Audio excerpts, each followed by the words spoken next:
There are predators you see coming. And then there are those who wear the perfect disguise, charming, wealthy, influential, hiding in plain sight. For decades, Jeffrey Epstein lived behind a golden curtain. He threw lavish parties with princes, presidents, and professors. His face appeared in photos beside the elite, his name whispered in rooms of privilege. But behind the walls of his mansions, something monstrous was happening. It began with whispers, allegations, rumors, girls who were too young, visits that were too frequent.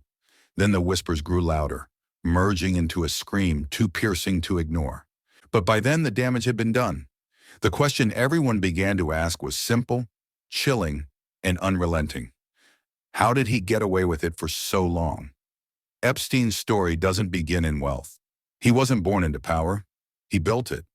Brick by brick, lie by lie. Raised in Brooklyn, New York, in a working-class home, he seemed ordinary at first. A high school dropout turned college math teacher, somehow Jeffrey made his way from public school classrooms to Wall Street's power brokers. It wasn't his resume that impressed people. It was his confidence. That razor-sharp ability to talk his way into anything. In the 1980s, Epstein joined Bear Stearns, a prestigious investment bank. Not long after, he was fired under mysterious circumstances.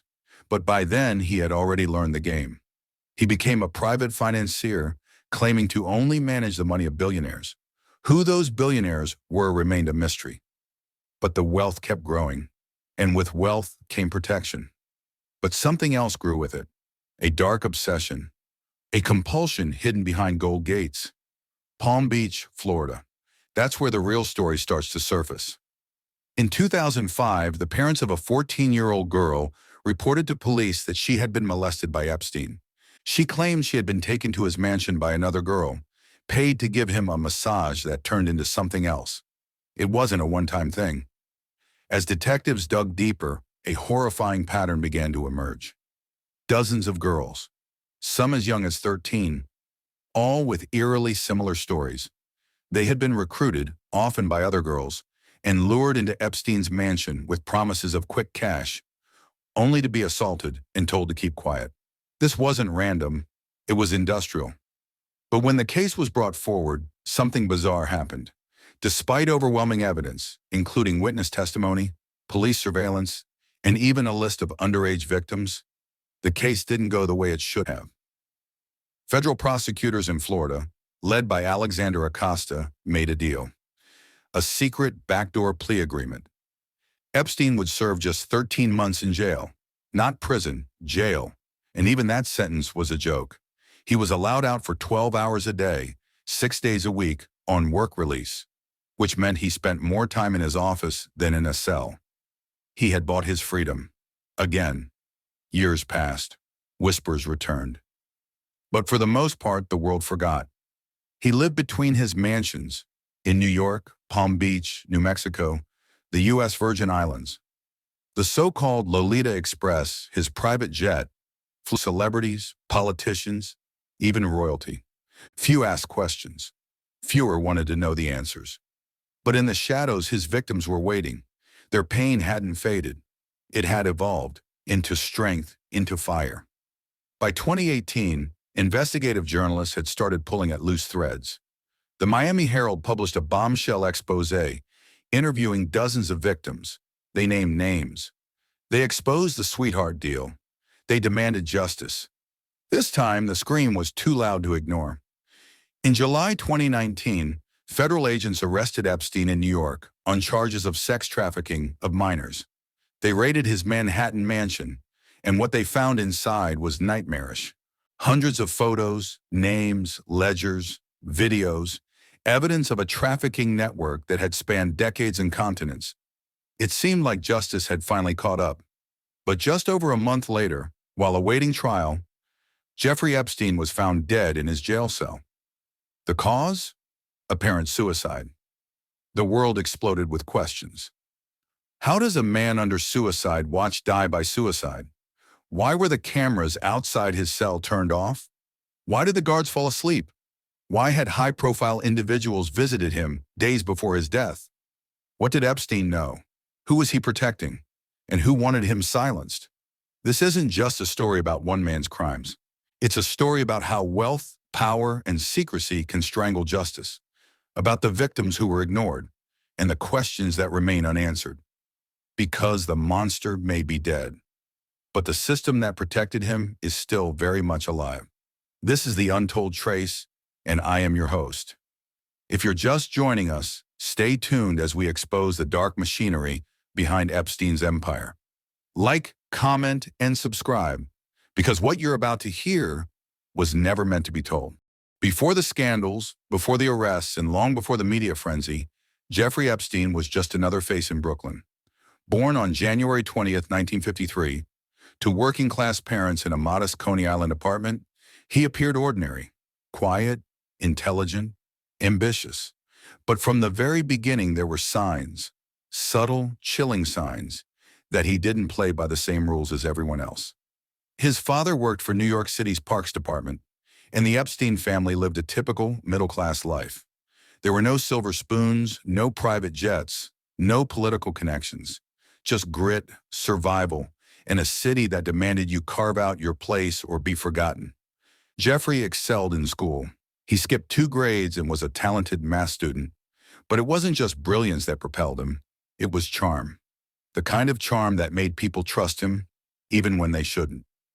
He briefly attended Cooper Union and then New York University, but never finished his degree. That didn't matter, because by 1974, he was hired to teach math and physics at the prestigious Dalton School in Manhattan. He was just 21 years old, underqualified on paper, but backed by someone powerful. Donald Barr, the school's headmaster and the father of future U.S. Attorney General William Barr. Dalton was a school for the elite, children of CEOs, bankers, politicians. Epstein didn't belong there, but he was there, and that's where he began to perfect the mask. Students remember him as charismatic, inappropriate, manipulative. He flirted with girls, made them uncomfortable, crossed invisible boundaries that others were too afraid to address. But there were no consequences. Not then. It was at Dalton that Epstein met the father of a student who worked at Bear Stearns, a major Wall Street investment firm. That connection changed everything. He was hired, again, without a college degree, as an assistant trader. Within 4 years, he was made a limited partner. How? The same way he always rose, fast-talking, bold confidence, and the willingness to say yes to things others wouldn't touch. In 1981, Epstein left Bear Stearns under suspicious circumstances, allegedly for violating securities regulations. But no charges were filed, no public scandal. Instead, he reinvented himself as a financial advisor, launching his own firm, J. Epstein Company, which claimed to manage the assets of billionaires only. Who were these billionaires? No one knew. Epstein kept his client list secret. Some believe there was only one true client, Les Wexner, the founder of L Brands, the company behind Victoria's Secret and Abercrombie Fitch. Wexner gave Epstein power, access, and money, unusual amounts of control for an advisor. Epstein even acquired power of attorney over Wexner's finances. With that, he gained control of mansions, private planes, and a gateway into high society. But Epstein's influence wasn't just built on money, it was built on secrets. In the coming years, Epstein surrounded himself with the rich and powerful. Bill Clinton, Donald Trump, Prince Andrew, Alan Dershowitz, Les Wexner, Harvard professors, Silicon Valley elites, all passed through his orbit. Some were photographed with him, others flew on his jet, partied at his homes, or were seen with young women at his side. How did he hold on to all these connections? Many believe the answer is blackmail. Epstein allegedly wired his homes with hidden cameras. Victims later described rooms filled with surveillance equipment. Girls were allegedly instructed to lure men into compromising situations, recorded without their knowledge. Over time, Epstein may have built a treasure trove of secrets, leverage he used to remain untouchable. One of the most disturbing parts of Epstein's operation was how systematic it became. Recruitment, grooming, abuse, silence. Girls, some barely teenagers, were allegedly approached by recruiters, often other girls or women working for Epstein. They were offered cash for massages, modeling opportunities, or help with school. But once they entered his mansion, the story changed. Many said they were told to undress, massage him, and then assaulted, often in silence, often repeatedly. These girls weren't from wealthy families. Many were from broken homes, struggling neighborhoods, or foster care. Epstein didn't just abuse them. He hunted them, selecting victims who were vulnerable, easily silenced, and unlikely to be believed. Ghislaine Maxwell, a British socialite and the daughter of disgraced media tycoon Robert Maxwell, emerged as Epstein's closest ally. She was more than just his partner or friend. Victims described her as the recruiter-in-chief, charming, persuasive, dangerous. She allegedly helped identify and groom young girls, often forming the bridge between their fear and Epstein's manipulation. Together they created what many have called a sex trafficking empire, a network of exploitation that operated across state lines and international borders. Private jets flew victims to his properties in Florida, New York, New Mexico, Paris, and the U.S. Virgin Islands. Each estate operated like a fortress. High walls, private guards, secluded rooms. Inside, pain and secrets. But how did this all stay hidden? That's the question that haunts this case, and the answer points to the very top. Epstein donated to political campaigns, universities, and law enforcement charities. He embedded himself within institutions that should have stopped him. He funded scientific research, gave to Harvard, and hosted scholars at his private residences. He manipulated not just individuals, but systems. When allegations surfaced, he used his money and connections to bury them. When lawsuits were filed, he settled them, quietly, with non-disclosure agreements and payouts. There were investigations, yes, but they always seemed to fade away, mired in technicalities, delayed by bureaucracy, or derailed by powerful friends. And that's when the pattern becomes undeniable. Jeffrey Epstein wasn't acting alone. He may have been the predator, but the system let him roam free. In 2008, his Florida plea deal was orchestrated in the shadows. Victims were not informed. The charges were minimized. The sentence was a joke, and those who protested were silenced. But what did Epstein know that made him so dangerous to expose? Who was he protecting? Who protected him? Because Epstein was more than a predator. He was a mirror, a dark reflection of a world built on secrets, privilege, and the silence of the most vulnerable. And as that mirror began to crack, so did the illusion. Epstein's arrest in 2019 wasn't just the fall of a financier. It was the unraveling of a web that stretched farther than anyone imagined. The FBI seized evidence. Victims spoke out. Names began surfacing. Lawsuits were reopened. The fear in elite circles became palpable. Journalists were warned. Cameras were broken, and Epstein was locked away. For the first time, the walls of power were trembling. But those walls had one final card to play, and on August 10th, 2019, the silence returned. Jeffrey Epstein was dead. There are places on Earth so remote, so beautiful, they almost seem untouched by time. Little St. James, a private island in the U.S. Virgin Islands, was one of them. Surrounded by crystalline waters and lush palm trees, it looked like paradise. But behind the tropical veneer lay a house of horrors. One that would become the epicenter of the most disturbing sex trafficking operation in modern history. Locals had a nickname for it, Pedophile Island.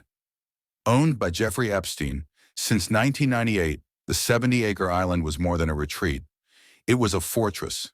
Hidden cameras, private docks, guarded gates, and watchful staff ensured no one entered or left without Epstein's approval. From the air it appeared serene, crowned with an eerie blue and white striped temple-like structure at the highest point. To outsiders, it was just another billionaire's escape. But to the victims who were brought there, it was a prison. Epstein's Island was built on isolation, both geographic and psychological. Survivors described how young girls, often as young as 14 or 15, were flown in by private jet, ferried across turquoise waters, and then trapped on the island with no way home. Phones were confiscated. Communication with the outside world was cut off. Every building was rigged with surveillance cameras, some hidden, others obvious. A silent warning. You are always being watched. Testimonies from survivors revealed chilling consistency. One victim, Virginia Jeffrey, who later became one of the most vocal survivors, described being trafficked to the island repeatedly as a teenager. She and others said they were forced to perform sex acts with Epstein and his powerful guests, some of whom remain unnamed, their identities shrouded in sealed court records, secret settlements, and redacted documents. Epstein operated the island like a machine, and Ghislaine Maxwell was at the heart of it. Maxwell, described by many as the Madam of Epstein's network, played a dual role. She was the elegant host, the socialite with the British accent and charming wit, and also the recruiter, the manipulator, the one who trained and monitored the girls. She allegedly showed them how to behave, how to dress, how to serve the men who visited the island. Visitors came and went: celebrities, academics, royalty, politicians. Some names are well known: Prince Andrew, Bill Clinton, Naomi Campbell, Alan Dershowitz, Les Wexner, and others. While many deny wrongdoing, the flight logs tell a different story. Frequent trips aboard the Lolita Express, Epstein's Boeing 727 jet, and sightings on the island that cast long, damning shadows. But not all the guests were men. Some were young girls brought in as victims. Others were alleged enforcers, women who, according to testimonies, helped maintain order, delivered threats, or punished girls who disobeyed. It was like being in a cult, one survivor said in court documents. You didn't know who you could trust. Everyone was watching everyone, and Epstein was the god at the center of it. There was a staff too: chefs, cleaners, boat operators, many of whom would later testify that they saw the girls, knew they were underage, and feared what was happening. But they remained silent. The pay was too good. The consequences of speaking out were too dangerous. The most haunting detail? The island wasn't a one-time destination. It was a cycle. Girls were brought in, groomed, abused, and then either sent home broken or turned into recruiters for new victims. The system fed itself. And all the while, Epstein was expanding. Not just his properties, but his network of silence. While Little St. James was the heart of the operation, other estates played their roles too. His New York mansion, gifted by Les Wexner, was a 7-story palace reportedly outfitted with hidden cameras in every room. His New Mexico ranch had its own runway and was the size of a small town. His Paris apartment, nestled in one of the city's most elite districts, served as another hub for secret meetings and transactions. Each location shared one thing in common: victims and secrets. In 2019, following Epstein's arrest, FBI agents descended on Little St. James. What they found confirmed the darkest suspicions: hidden safes filled with hard drives, dozens of photographs of young women, explicit videos labeled and stored with precision, blueprints of the island's underground rooms, walls of ledgers and contacts, evidence of years, decades of systematic abuse. But it was too late to confront Epstein. Just weeks after his arrest, he was found dead in his cell at the Metropolitan Correctional Center in Manhattan. The official cause? Suicide by hanging. But nearly every aspect of his death raised alarms. He had been taken off suicide watch. The cameras monitoring his cell had mysteriously malfunctioned. His cellmates were removed the night before. The guards on duty fell asleep, falsified logs. The bones broken in his neck were more consistent with homicide than hanging, according to some forensic experts. The nation erupted in disbelief. #Epstein didn't kill himself began trending. Late-night shows, conspiracy theorists, and journalists all asked the same question: who was silencing whom? Because Epstein was a man who held secrets about the most powerful people in the world. His island wasn't just a crime scene. It was a pressure point on global power structures. Every victim who came forward, every photograph that leaked, every log that surfaced risked dragging someone else into the light. Yet for all the noise, few have been held accountable. Ghislaine Maxwell was arrested in 2020 and sentenced in 2022 to 20 years in prison for sex trafficking. But many of the men named in testimonies have not been charged. The lawsuits continue. but most are settled in silence. The island was sold in 2023 to an anonymous buyer, and slowly the headlines faded. But the victims remember. They remember the Blue Dome Temple, the sounds of waves outside a locked door, the smell of perfume covering sweat and fear. They remember being promised an escape only to be dragged deeper into darkness. They remember Epstein's eyes, cold, calculating, and the feeling that the world had forgotten them. But they fought back, they testified, they wrote books, they demanded justice not just for themselves, but for the countless others who never had a voice. Their bravery shattered the illusion. Epstein may have died in that cell, but the echoes of his crimes still reverberate. His island may be renamed, repainted, and repurposed. But to those who know, it will always be what it truly was: a monument to the world's willingness to look the other way. If you're watching this, don't forget to like, comment, and subscribe. Because justice isn't just a courtroom. It's the truth we refuse to bury. In every high-profile crime, there's always a question buried beneath the headlines. Why didn't anyone stop him? With Jeffrey Epstein, that question transforms into something far darker. How many people helped him keep going? The deeper you look into Epstein's life, the clearer it becomes. This wasn't just about one predator. It was a network, a silent, sprawling system of enablers, beneficiaries, and protectors. Men in suits, women with titles, entire institutions that chose to look away, or worse, helped him operate in the shadows. This is the part of the story the world was never meant to see: the power circle. Epstein's wealth gave him access, but it was his influence that made him dangerous. His inner circle reads like a who's who of global elites. Bill Clinton, the former U.S. president, flew on Epstein's private jet at least 26 times, according to flight logs. He denies knowledge of Epstein's crimes, but photos, emails, and eyewitness accounts place him on Little St. James on multiple occasions. Donald Trump, before becoming president, called Epstein a terrific guy in 2002 and added, "He likes beautiful women as much as I do, and many of them are on the younger side." Years later, Trump would ban Epstein from Mar-a-Lago after allegations surfaced that Epstein harassed a young staff member. Prince Andrew, Duke of York, is perhaps the most infamous of Epstein's powerful friends. Virginia Giuffre alleged that Epstein trafficked her to the royal multiple times when she was just 17. A photograph of Andrew with his arm around her waist, with Ghislaine Maxwell in the background, would become one of the most haunting images tied to the case. Despite these allegations, Prince Andrew was never criminally charged. Instead, he settled a civil lawsuit with Giuffre for an undisclosed amount, believed to be in the millions. In doing so, he did not admit guilt, but the damage was done.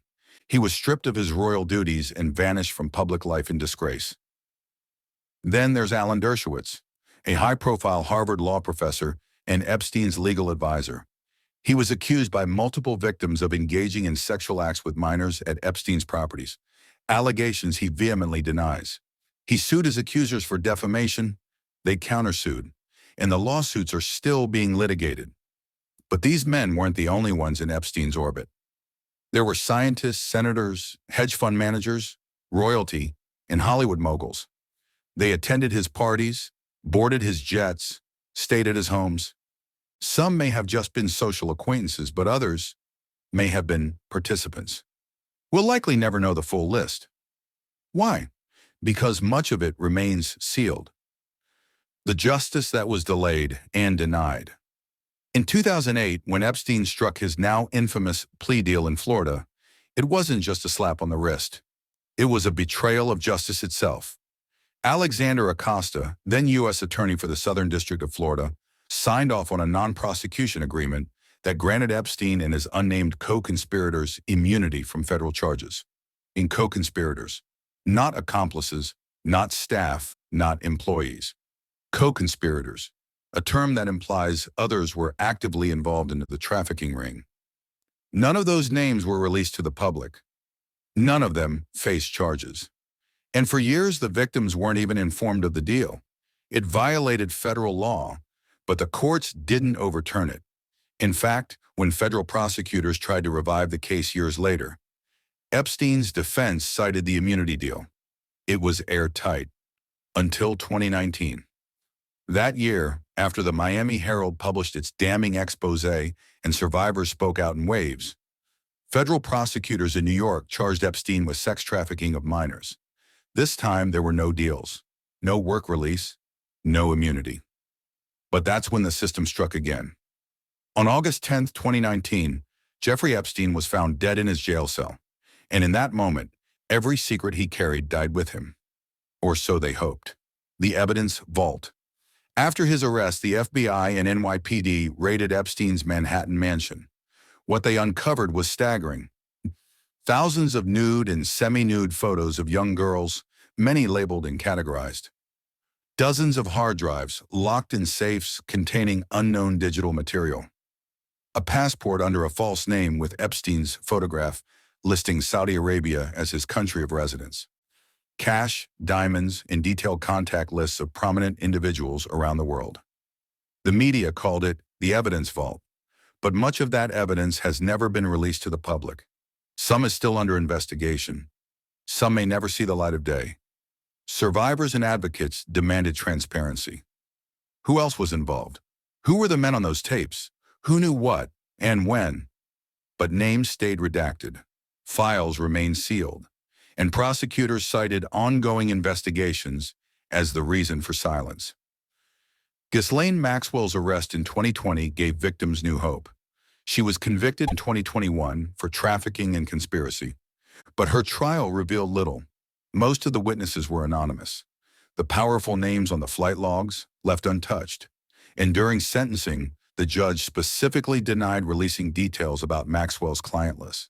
The silence wasn't justice. It was protection. The victims fight back. Despite the systemic failure, many of Epstein's survivors chose to rise, publicly, courageously. Virginia Jeffrey became the face of the movement. She sued, testified, and gave voice to those who couldn't. Sarah Ransom, another survivor, published a memoir detailing the psychological torture Epstein inflicted. She revealed how she tried to escape, once by swimming off the island, only to be dragged back. Courtney Wild, the girl who first reported Epstein to the Palm Beach police in 2005, pushed for the Victims' Rights Act to be enforced and tried to overturn the original plea deal. These women weren't just survivors. They were warriors. They stood against billionaires, governments, and a justice system designed to bury them. Their strength forced the world to listen. Even if justice never fully arrived, the truth did. Why it still matters. What makes the Epstein case so terrifying isn't just the abuse, it's the collusion. The way money, fame, and influence were weaponized to delay justice and erase accountability. The fact that men with everything, wealth, power, legacy, were allegedly willing to risk it all for the exploitation of minors, and then covered it up. This wasn't a crime of passion, it was a systemic operation, guarded by lawyers, paid for by foundations, and lubricated by silence. As of today, no high-profile man from Epstein's network, except Prince Andrew, and even he avoided trial, has been charged with a crime. None of the names in those black books, on the flight logs, in the photographs, have faced a courtroom. When Jeffrey Epstein was found dead in his Manhattan jail cell on August 10, 2019, the world exhaled, but not in relief. It was an exhale of rage, disbelief, frustration. Because in that moment, the man who had terrorized dozens, perhaps hundreds, of young girls across decades took with him something more than his life. He took the truth. And in the echo of his death, one chilling reality became undeniable. It wasn't just Jeffrey Epstein. It was the lawyers who protected him, the institutions that ignored him, the prosecutors who folded, the friends who stayed silent, and the billionaires, politicians, and celebrities who partied by his side.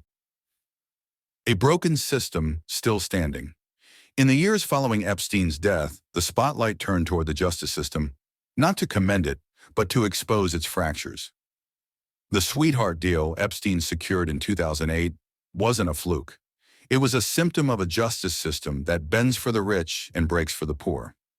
Despite having been identified by multiple victims, backed by mounds of evidence, and investigated by both state and federal authorities. Epstein managed to serve just 13 months, and even that under relaxed work release conditions. He left jail 6 days a week, was picked up by a private driver, and returned at night. Some reports say he continued abusing young girls even during this supposed incarceration. And yet no alarms were raised. No new charges filed. When the case resurfaced in 2019, the public demanded answers. How many other powerful predators are protected like this? How many victims are silenced before their stories are even heard?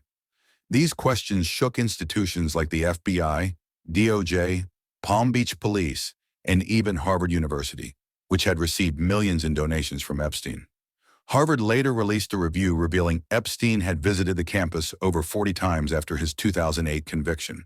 He wasn't shunned, he was welcomed. Maxwell's trial: justice or diversion? In 2020, Ghislaine Maxwell, the woman prosecutors called Epstein's partner in crime, was arrested. She was tried and convicted on 5 counts, including sex trafficking of minors. During her 2021 trial, the prosecution presented just 4 accusers. Many others were never called to the stand and hidden from public view.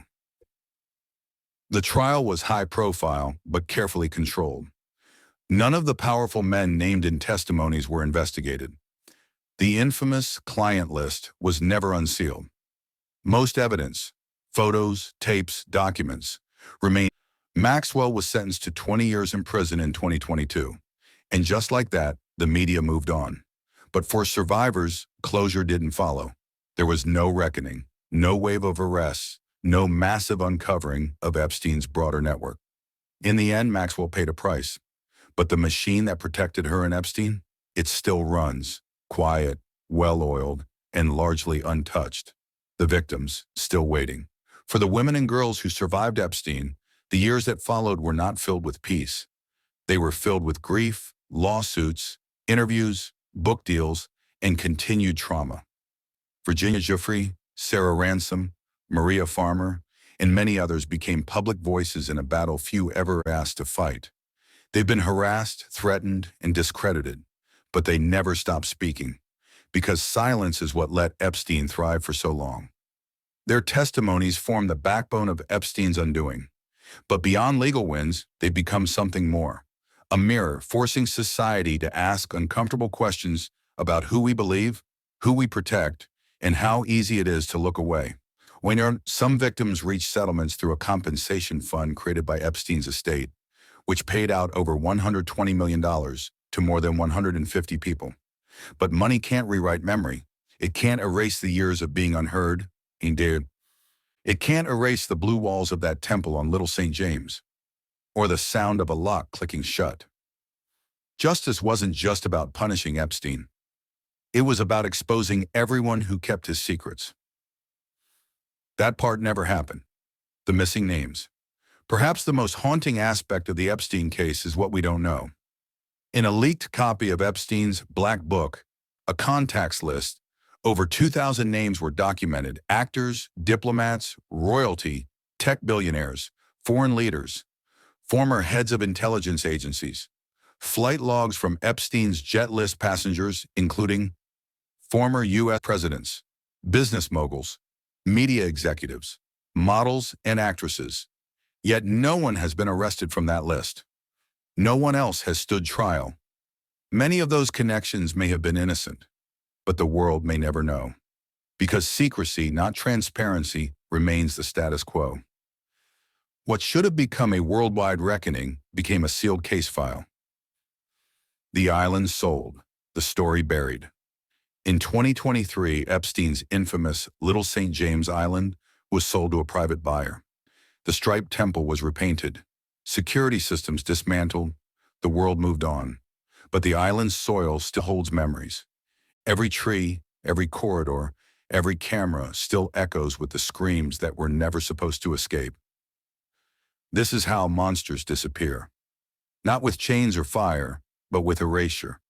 Buy the island, close the case, settle the lawsuit, burn the tapes, and silence once again becomes the safest place for the guilty, the real legacy. Epstein's death wasn't the end. It was the beginning of a new chapter. one where we're forced to confront uncomfortable truths. That predators don't always hide in the shadows. Sometimes they throw charity galas. That justice can be bought, bent, and delayed.